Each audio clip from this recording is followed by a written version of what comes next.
Assalamualaikum warahmatullahi wabarakatuh. Halo, saya Dr. Ruli. Kali ini kita akan membahas keyakinan yang membuat kita bisa sembuh. Jadi banyak orang bertanya-tanya, "Dok, saya pernah ke pengobatan alternatif atau pernah ke dukun atau pernah ke pengobatan spiritual yang ternyata bermanfaat gitu. Oh, ternyata kok saya sembuh." Gitu. Nah, tapi kalau dipikirkan dengan akal sehat, sebenarnya pengobatannya atau terapinya itu tidak berhubungan langsung dengan kesembuhannya. Jadi kebanyakan orang itu sembuh hanya karena yakin pada terapinya. Nah, sebenarnya itu sudah pernah ada eksperimen ya tahun 1996 namanya eksperimen Trifarikain. Jadi ada 56 sukarelawan menguji obat penghilang rasa sakit yang namanya Trifarikain. Nah, diolesin nih jarinya, yang satu tangan kiri misalkan diolesin, yang tangan kanan enggak gitu. Jari yang diolesin dan yang tidak diolesin tadi dijepit ya, dengan salah satu alat ya, misalkan pinset atau apa yang sebenarnya menimbulkan rasa yang lumayan sakit. Nah, tapi anehnya jari yang diolesi dengan obat penghilang rasa sakit Trifarikain terasa kurang sakit dibandingkan jari yang tidak diolesi Trifarikain. Jadi yang diolesin nggak sakit nih, yang tidak diolesi lebih sakit, berarti efektif harusnya.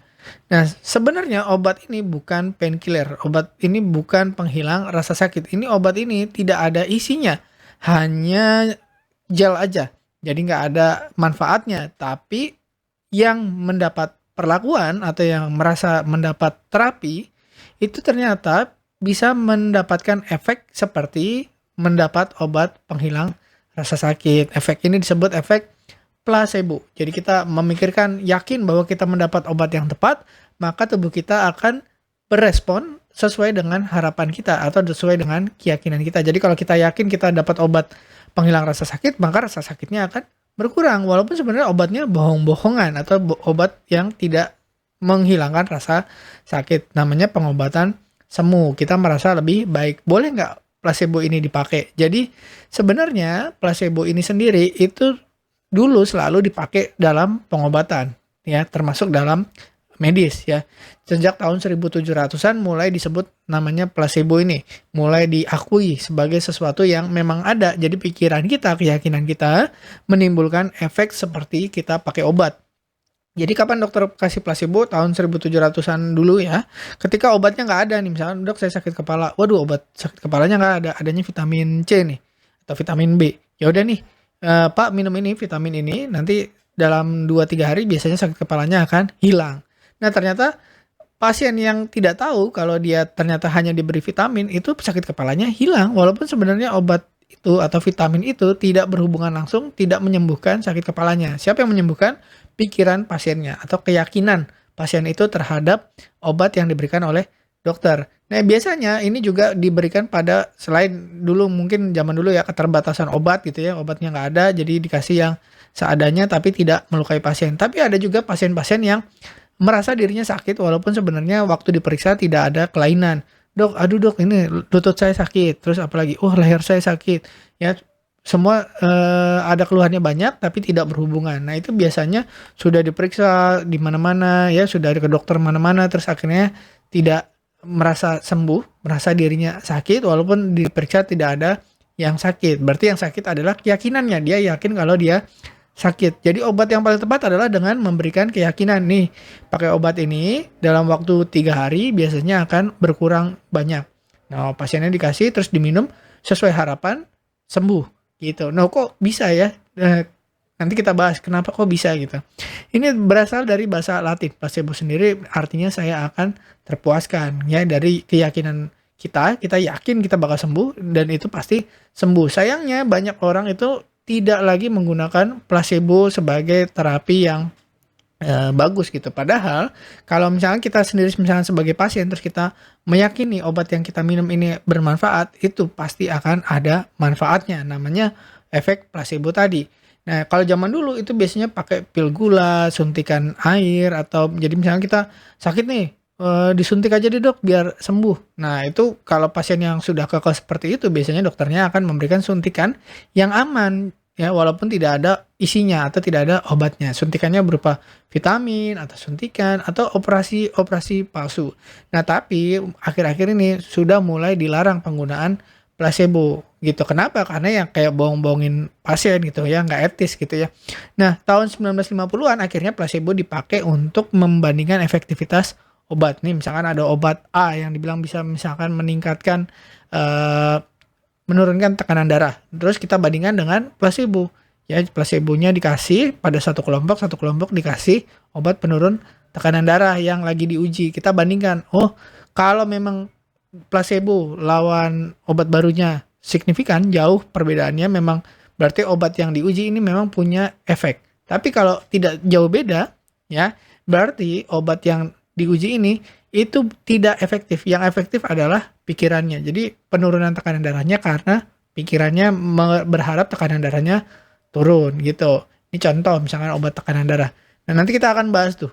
Ternyata banyak obat di dunia ini yang sekarang beredar itu banyak pakai efek placebo. Jadi kita minum nggak minum sama aja. Contoh nanti kita bahas obat, contoh misalnya obat depresi, kemudian obat ya, kecemasan. Itu banyak yang kalau dibandingin dengan placebo itu selisihnya tidak terlalu jauh, mungkin 1% atau 2%.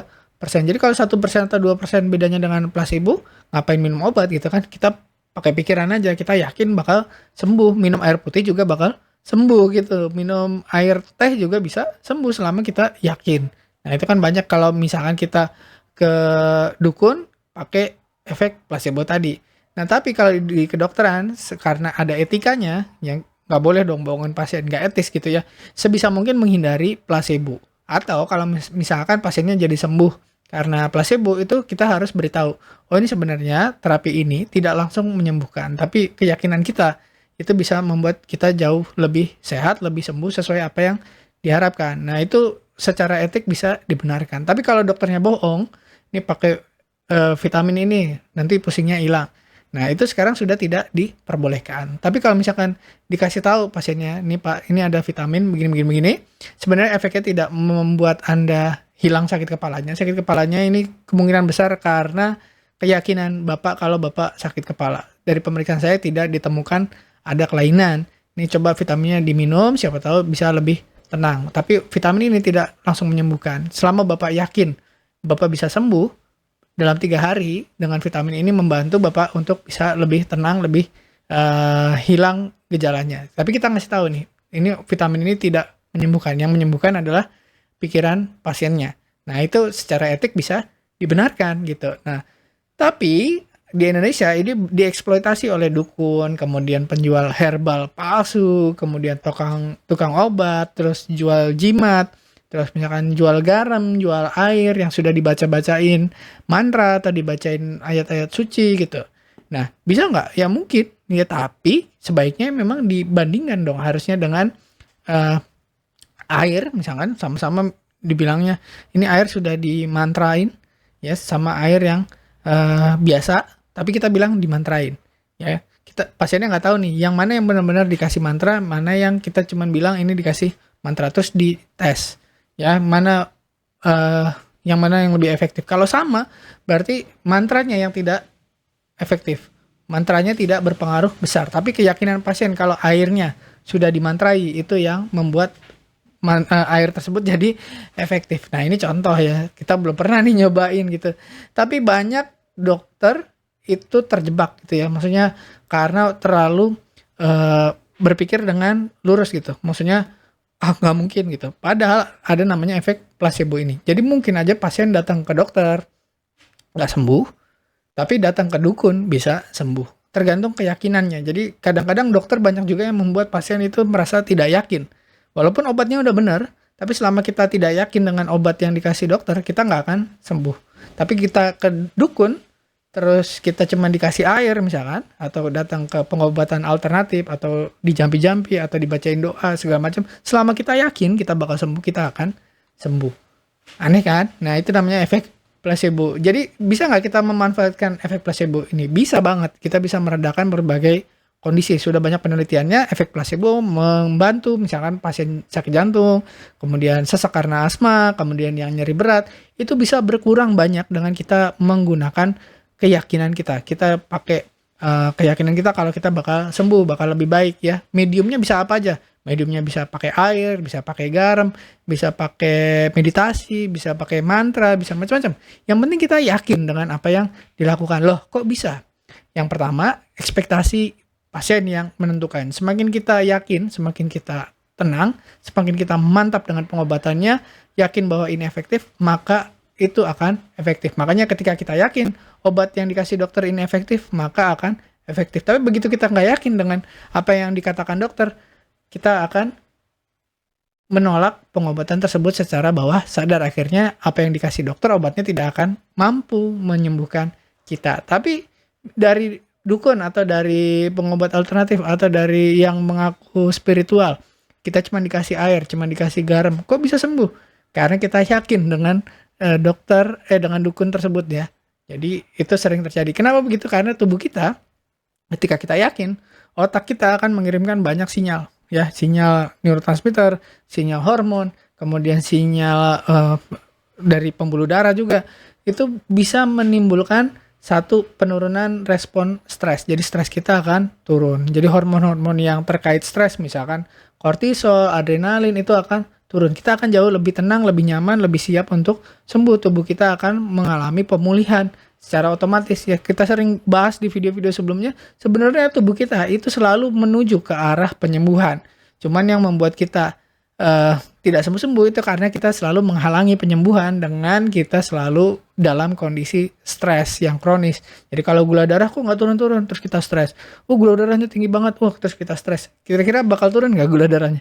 Nggak, akan selalu tinggi gitu. Jadi apapun obat yang diberikan selama kita stres, selama kita nggak nyaman, itu tidak akan membuat gula darahnya jadi turun. Nah kalau stresnya turun, tekanan darah akan turun, denyut jantung juga akan turun, akan meningkatkan hormon-hormon kebahagiaan, endorfin, ya kemudian oksitosin, serotonin, dopamin, itu semua akan meningkat. Nah, dengan meningkatnya hormon-hormon tersebut, pemulihan atau recovery sel itu akan lebih cepat, termasuk misalkan resistensi insulin.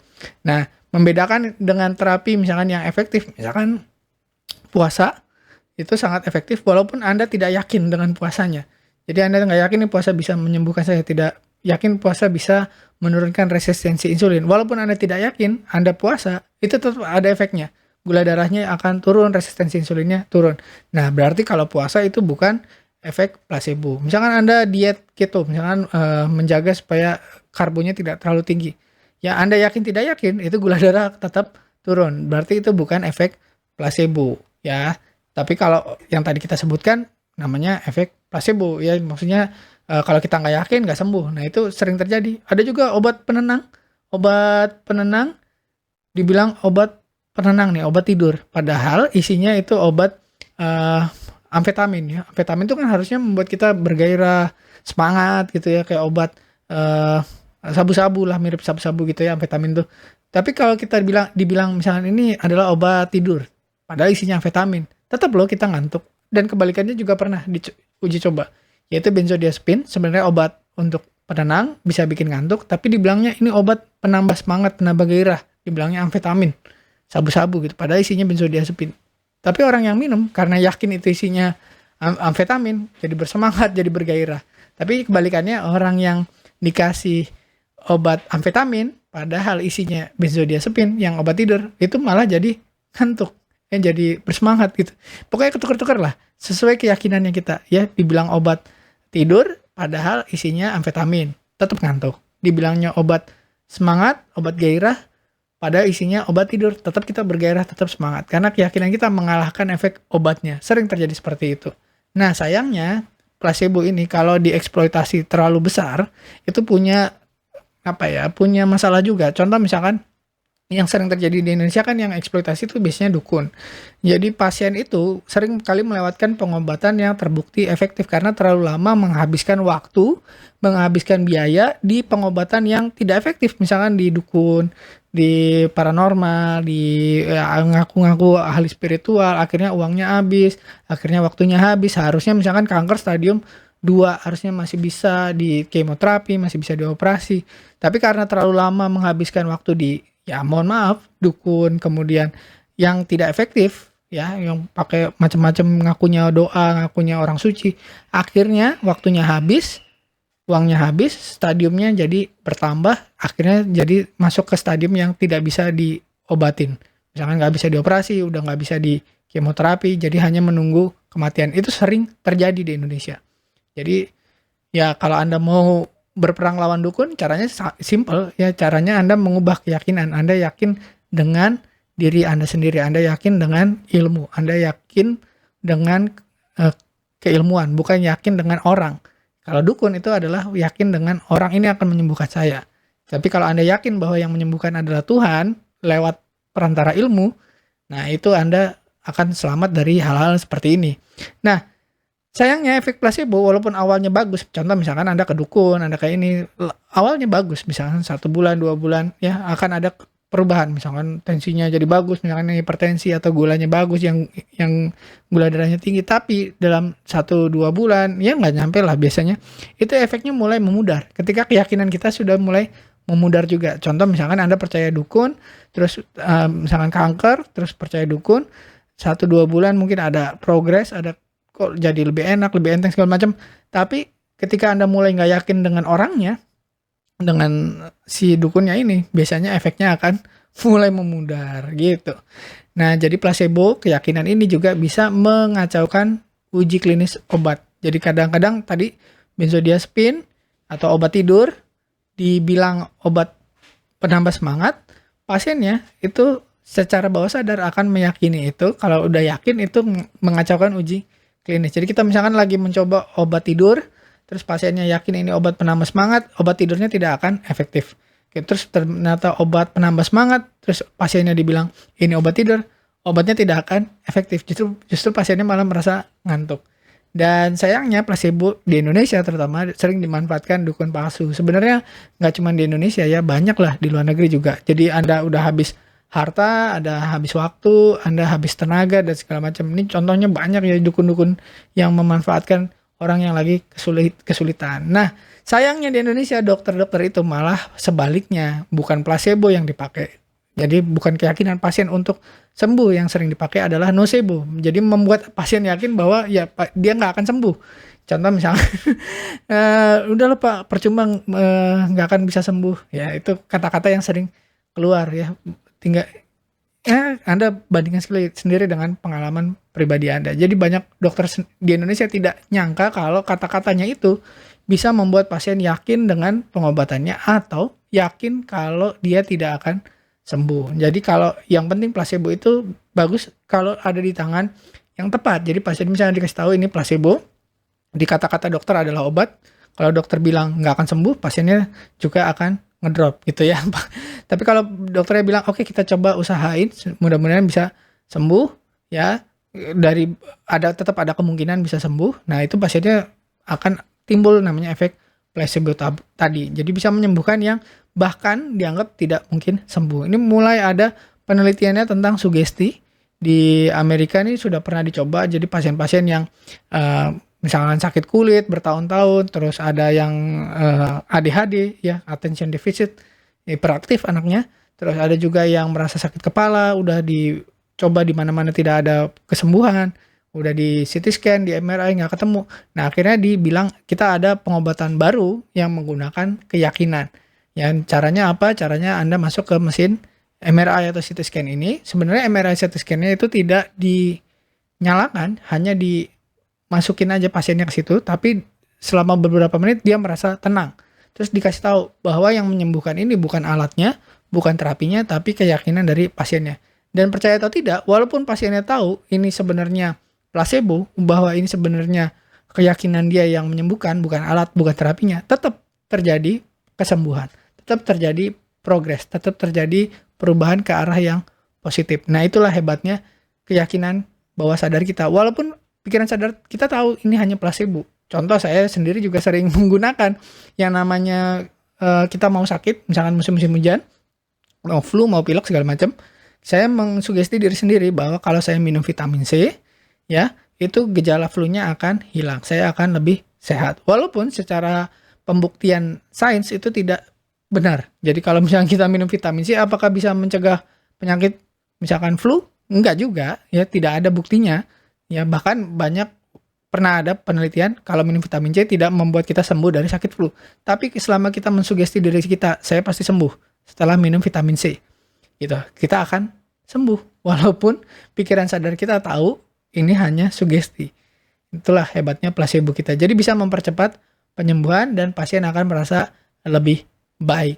Nah, kira-kira itu mudah-mudahan kita bisa memanfaatkan keyakinan kita untuk bisa sembuh, untuk bisa lebih cepat segar, lebih cepat sehat gitu ya dengan menggunakan keyakinan kita. Jadi kalau kita berobat, yakinlah dengan apa yang kita jalanin, mudah-mudahan ada progres yang lebih baik daripada yang tidak yakin dengan obatnya. Tapi kalau Anda dari awal sudah tidak yakin dengan dokternya atau sudah tidak yakin dengan terapisnya, sebaiknya Anda cari dokter yang lain atau terapis yang lain yang bisa membuat Anda yakin dengan apa yang dijalanin. Karena apa? Karena walaupun kita merasa sudah dijalanin aja, tapi ketika kita sudah ada keraguan sedikit saja, itu biasanya kita akan menghalangi diri sendiri untuk sembuh. Namanya nocebo tadi. Ya, pikiran bawah sadar kita akan menghalangi diri kita untuk sembuh. Oke, sekian. Mudah-mudahan bermanfaat. Terima kasih sudah menyimak. Saya Dr. Uli. Wassalamualaikum warahmatullahi wabarakatuh. Terima kasih telah menonton hingga selesai. Jangan lupa tulis pendapat Anda di kolom komentar. Saya Dr. Uli dan saya sangat senang bisa belajar dan berbagi dengan Anda. Salam hidup sehat dan mulia. Jangan lupa tekan tombol like, subscribe, lonceng notifikasi, dan ikuti media sosial kami sehingga Anda tidak akan melewatkan ilmu berguna lainnya dari kami. Sampai jumpa di video berikutnya.